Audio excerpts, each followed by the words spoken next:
me is just, Mr. Woman, you're spending too much. I said, yes, Congressman. I don't have a job. All day, I'm He said, I'm giving you a job. So basically, you still come and criticize Republican. I will pay you for that. So that's how I got my job on the Hill. I was doing foreign policy. I was advising him how to make votes, on foreign policy, on policy that affects Africa, the Middle East, other countries. I was doing some immigration policy as well, trying to draft immigration laws and try to make sure I have information to people who are rallying in Washington on immigration reform and a lot of issues. Then I got this position in the Energy and Commerce Committee advising the chairman on foreign policy and trade. So that's how I ended up being. I think my story is not very different to your father's or your parents' story. We immigrants, for some people it will be very unique, but for us it's a constant struggle. We all come to the same drive. It's not very unique. So what I would love to tell you, in your age, do not quit. The sky is the limit.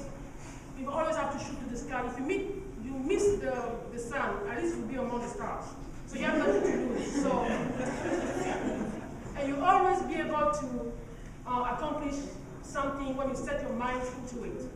So do not quit. And now, currently, what I'm doing, there were a few African first generation staff from Capitol Hill. We got together last year and created a congressional association.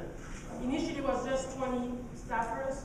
Now it's extending to Friends of Africa. It has become a very influential. We're not making laws because we're not members of congressional senators, but we are advising them so we can, at some point, we can influence the policy. The other thing I want you to take into consideration when you go out there, do not undermine yourself. You may be immigrant, you may have a funny name, a crazy accent like me. When the people criticize my English, my body is really funny because my job sometimes they say, no, you have to revise this letter. English is my sixth language.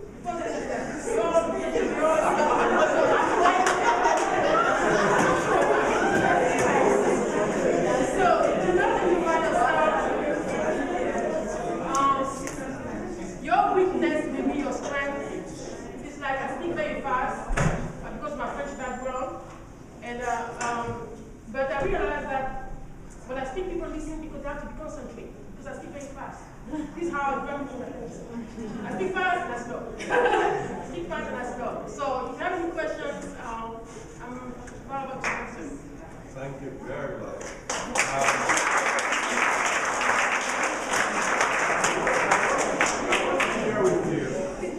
I want to share with you a couple of interesting facts that you may not be aware of. Okay? The first is that Africans are the most highly educated immigrants in the United States.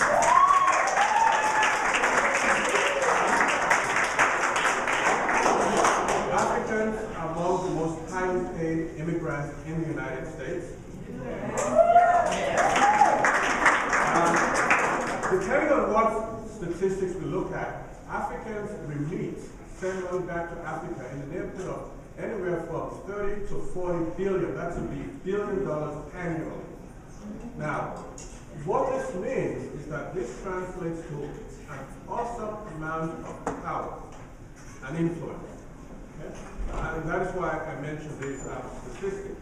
Now, on the other side of the coin is that individually and collectively, Africans are not anywhere near leveraging that awesome amount of power in a way that transmutes itself into influencing policies that affect you here and also affect the African continent. And we'll sort of explore what you can do and how you can begin to handle that. So let me just ask you a few questions, and I want to open this up to questions as quickly as possible because I think the more we have an interactive engagement here, I think the better it is for everybody. So let me just open up to a few questions. I'll start with Daniel. How can, given where you are at the, as a senior fellow of the African Caribbean community, how can young Africans be immigrant How can they, what is the thought of them influence policy in your area? Please? Well, thank you so much for that question, Mr. Johnson, and that's a very good question. Well, I work at the county executive office here in Montgomery County, and just to give you a brief background, about 5 years ago, the Office of African Affairs was non-existent. Because prior to that, there's about a 30+ years history of African American liaison and Latino liaison and Asian liaison. So those offices have been established. But county executive members saw the opportunity because there was a growing African immigrant population. And not only that, but also the fact that there were certain things that were not just because we're all black doesn't mean we all have the same issues, right? And there's certain things that really concern the African community and the Caribbean community, but not necessarily was a big concern with the African American community.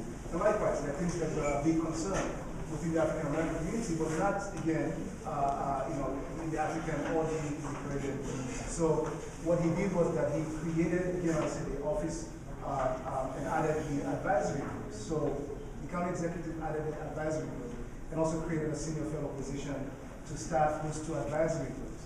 Now, an advisory group is a group that really advises the county executive on things that are really relevant to the community. Because there's this big there's a big disconnection between, growing immigrant communities and the government itself.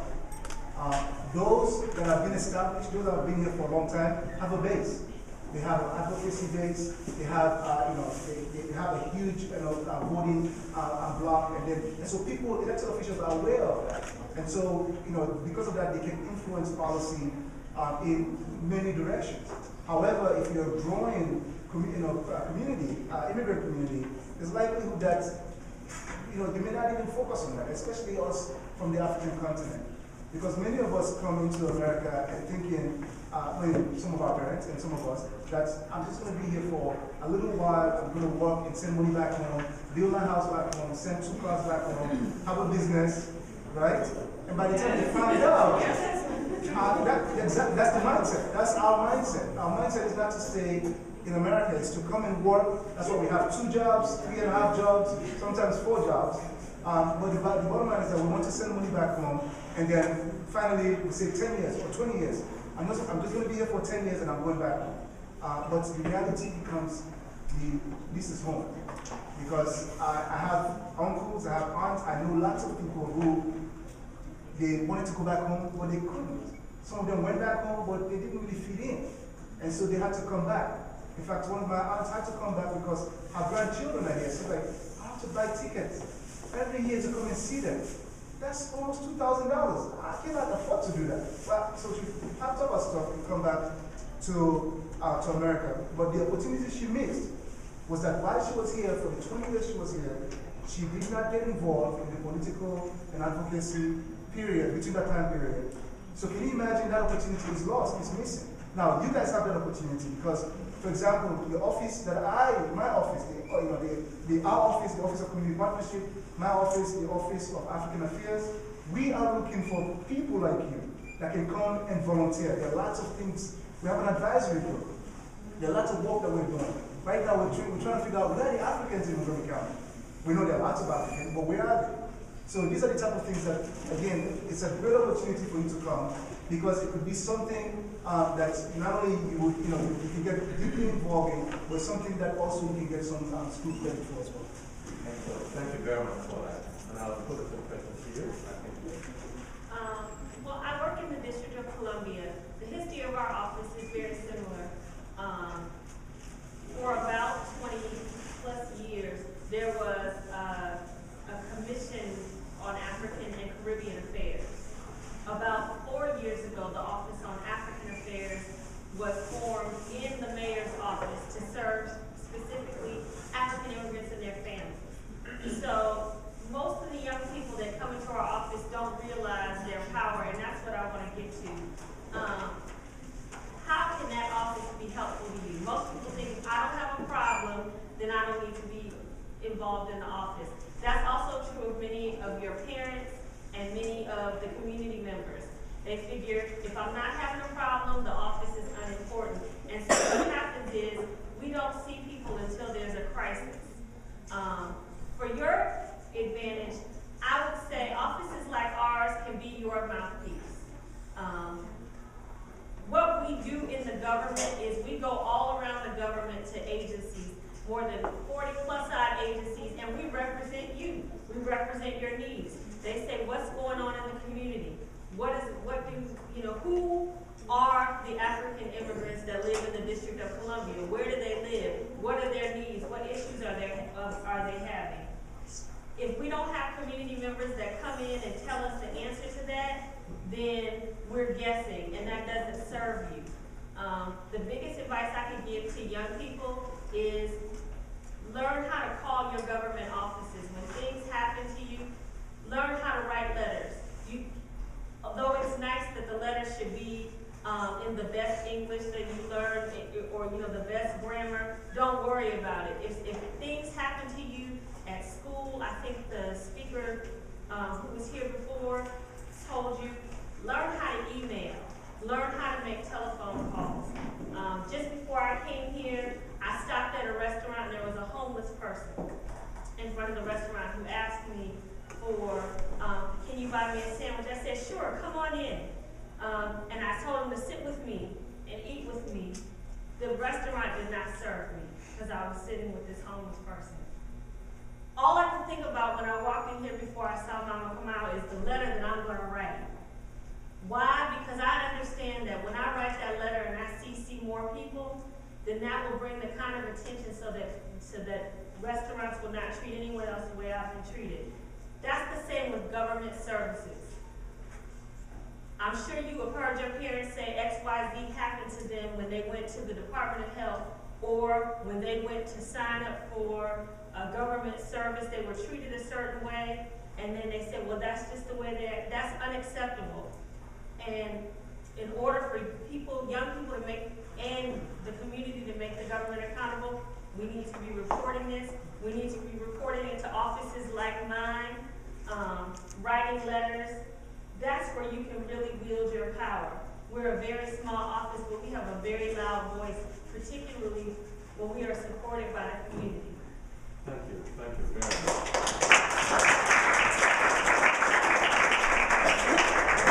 I just also want to underscore that another interesting fact, which is that Maryland and the District of Columbia and Maryland have two of the highest proportions of Africans in the United States. Again, high qualification translates to high degree of power. I would like to again continue asking the same question to you. I'm going to make it very simple. Once you decide to come out and write letters and call your representative, locally, the governor, if you don't solve the issue, then you come to me. Because the federal level is just what we do is we set up the framework for all the states, and then the state will trickle down to local communities. So we usually answer questions when the government at the state level we cannot resolve the issue. But keep in mind that we have a lot of